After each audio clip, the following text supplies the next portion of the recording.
Alright, purity of heart, man. Cause that's gonna be our king, man. That's gonna be the rulership we gonna be under in the kingdom of heaven, man. Alright, the good shepherd, man.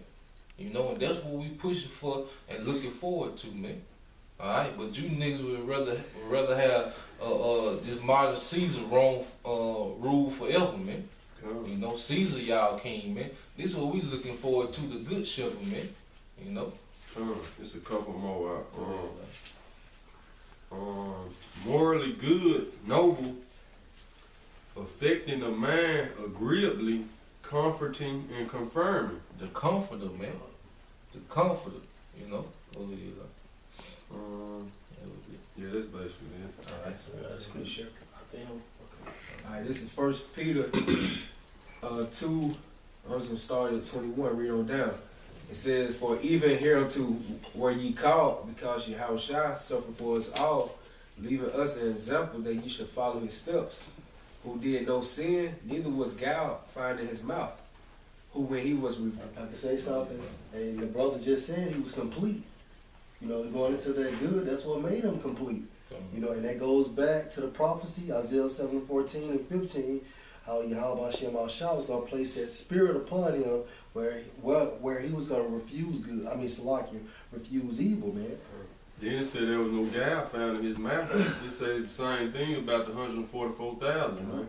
So if you stick to the scripts and you speak these words, no guile gonna be found in your mouth, man. Because that's how no guile was found in your house mouth. Like he said, he only did what he saw his Father in heaven do, man. You know?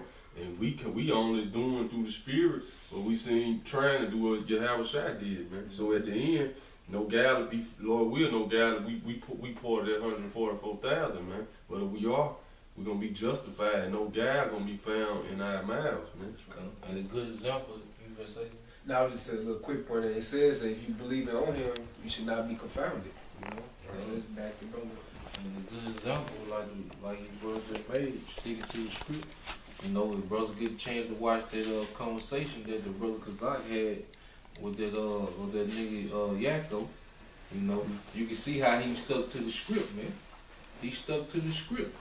No guile was found in his mouth, man. He navigated with the scriptures, man. You know, and that's how we supposed to be on our day to day, man. You know.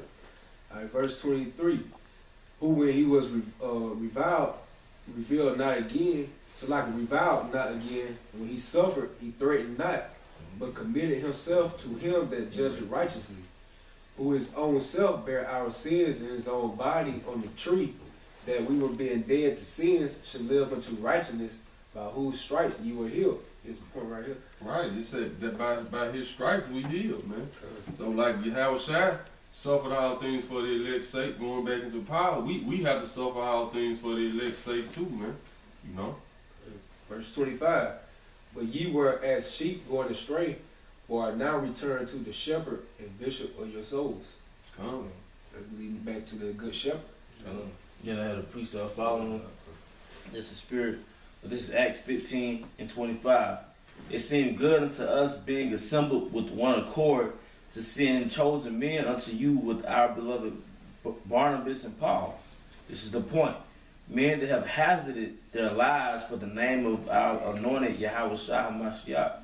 And the point was, the brother brought up the scripture where it said, I'm the good shepherd. The good shepherd basically lose his life for the sheep. Now right here in Acts 15:26, it said that Paul and Barnabas were men that have hazarded their lives for the name of our Lord Yahawashi. And that's what we're doing. We teach the word in the name of Yahawashi. And guys decide to call up our jobs, or we go out there on the highways and the byways and people threaten to kill us, threaten to hang us. You know, all types of things happen, man. We literally put our lives on the line to wake up the elect, man. So that goes to show you what spirit we coming in, man. We coming in the same spirit of Yahawashi. We coming in the same spirit as the apostles in the ancient world, man. So that goes to show you who the Most High is dealing with 2017, man. The Acts the sequel, goddammit, you know? Good point. You gonna take the John? Alright, this is John 10 and 11. I am the good shepherd. The good shepherd giving his life for the sheep. But he that is a howling and not the shepherd, whose own the sheep are not, seeth the wolf coming, and leaveth the sheep and fleeth. And the wolf catcheth them and scattered the sheep. Come on, man. And that's been going on repeatedly throughout the history of Israel, man. Since Yahawashi went back to the Father, man. That's been going on repeatedly, man. All these highlanders have been over Israel, man. You know, that Martin Luther King, Malcolm X, you know, your everyday Sunday pastor, those are highlanders, man. Cause the wolf is on the loose, man. All right, they're not only deporting Issachar, they deporting you so-called Jamaican and Haitian, you know, and they the brothers from LA got some testimony where the women talking about they getting raped in those camps, man, in those concentration camps. How they got them doing free labor in them concentration camps, man. All right, Make America Great Again is putting Jake back in slavery, man. 12 tribes. Come on, man. And your pastor ain't tell you about that wolf on the loose, man. Cause he don't care, man. Alright, long day collection plate jumping like Jordan, he don't give a damn, man. You know, so but Lord willing, man, we those good shepherds, man. Cause we care about the flock, man. You know? Right, we done hazarded our lives, man, for the truth, man. You know, we put everything on the line, man. You know, we out on the street corners, man. You basically putting your life on the line, man.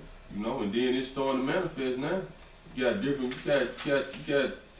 these guys calling brother jobs, man, calling brother wives, you know what I'm saying, trying to destroy brothers' lives, literally, man.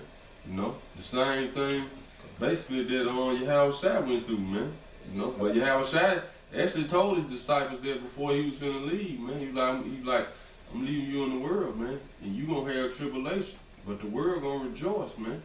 You know, so hey, it's close to Yahawashi return, man. It's only gonna get worse and worse, man. It's not gonna get no better, man. That's why I say the righteous gonna scarcely be saved, man. So it's gonna get to the point to where how Yahawashi was, if he had to walk that walk he walked, man. You know, but if we did let, the Lord gonna strengthen us to go through whatever we have to go through, man. You know. John 10 and 13. The hireling fleeth because he is a hireling and cared not for the sheep. I am the good shepherd and knoweth my sheep and am known of mine. Come on, man. Say he the good shepherd known of his sheep, man. All right, no matter where you at. The elect waking up all across the world, man, because they know the shepherd, Yahawashi, and we are an extension of Yahawashi, man.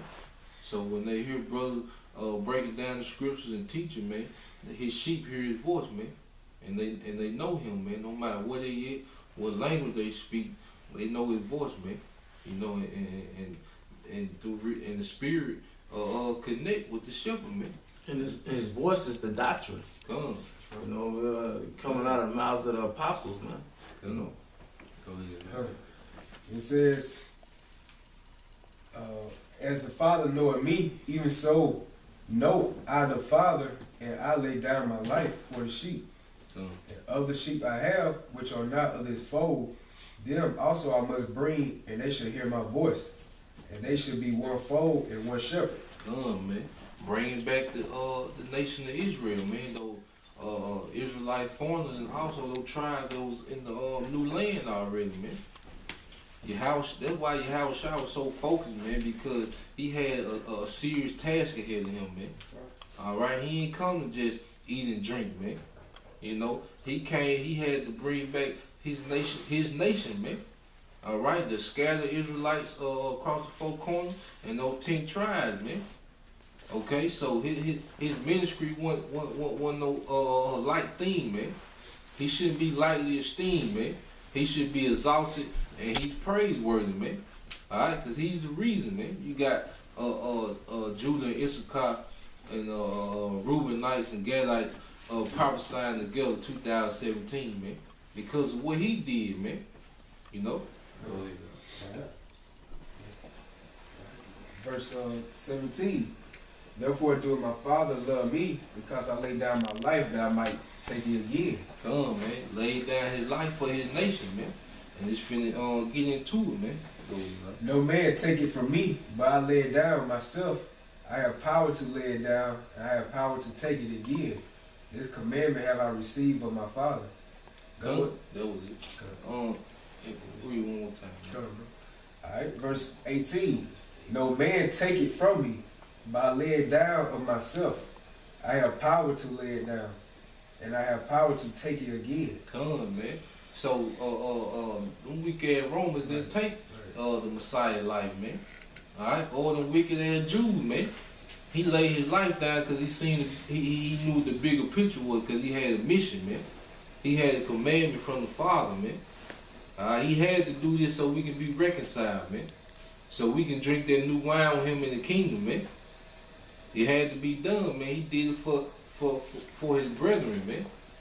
Alright, because it's a real relationship between the Father and Yahawashi, and it's a real relationship between Yahawashi and the elect, man. Start with the 144, man. They were with him before the foundation, man. He put his life on the line, start with them, and ultimately for all of Israel, because they gonna come back in the kingdom, man. You know, so that one man, just like Caiaphas said, man, if we don't do something about it, it's better for that one man to die so the nation don't perish, man. You know, so that Yahawashi did that, man, for the nation, man. Jake hollering about he put his city on the map, or he did this and did that, man. Yahawashi put his nation on the map, man. And you gonna see the fulfillment of it in the kingdom, man, and you gonna know, man. And all you guys that's talking reckless and downplaying Yahawashi, you know, fumbling with the name, you know, you gonna be ashamed, man. When you see the kingdom in his glory, and that's the man that's responsible for it, starting with him, you gonna be ashamed, man. You're not gonna be able to hold your head up and look at Yahawashi, man. Alright? Even if we kind of righteous, man, we not gonna be able to, because we weren't perfect. We gonna be looking crazy, man. You know? So imagine how you gonna be if you going hard to stop the name of Yahawashi from going forth, man. You know? That was it. Like anybody else? Hey, too quick before you. Hey, this is Deuteronomy 28:6-8. It says, "And the Lord shall bring thee into Egypt again with ships, by the way whereof I spake unto thee. Thou shalt see it no more again, and there ye shall be sold unto your enemies for bondmen and bondwomen, and no man shall buy you." Now, when you look into the Hebrew word, that buy is quanah, which means redeem, right? But this is the point for you. 1 Corinthians 1:30. "But of him are ye in Mashiach Yahawashi, who of the Most High Yahawah is made unto us wisdom and righteousness and sanctification and redemption." Redemption, man. You know? No man shall buy you, man. But Yahawashi was their redemption, man. The only one that can do it. So we just supposed to brush him off like he just another guy out the tribe. You know, like he just a brother from the tribe of Judah. Like he ain't no big issue, man. Like it don't matter what he look like. It don't matter. We can call him what we feel like. And he the only one that can do what he did, man. Open the seals to get the wisdom, understanding, and the only one that can reconcile us with the Father, man. To heal us. Like I said, by his stripes we heal. Come, man. You know? So, I say, man, we gonna continue pushing this word of Yahawashi. We gonna continue to lift up Yahawashi, because he say if he lift it up, he draw all man to him, man, with the Israelites, man. You know, because that's all we doing, lifting up Yahawashi, and you see the elect waking up across the four corners, man. We ain't got to travel like the other guys got to try to do all the traveling and campaigning like the so-called Christian churches do, man. Alright, we lift Yahawashi up, he gonna do the drawing, man. You know? Alright, with that, I hope you brothers were edified. I hope you scoffers learned proper perspective. Alright? And to the next lesson, Shalom. Shalom.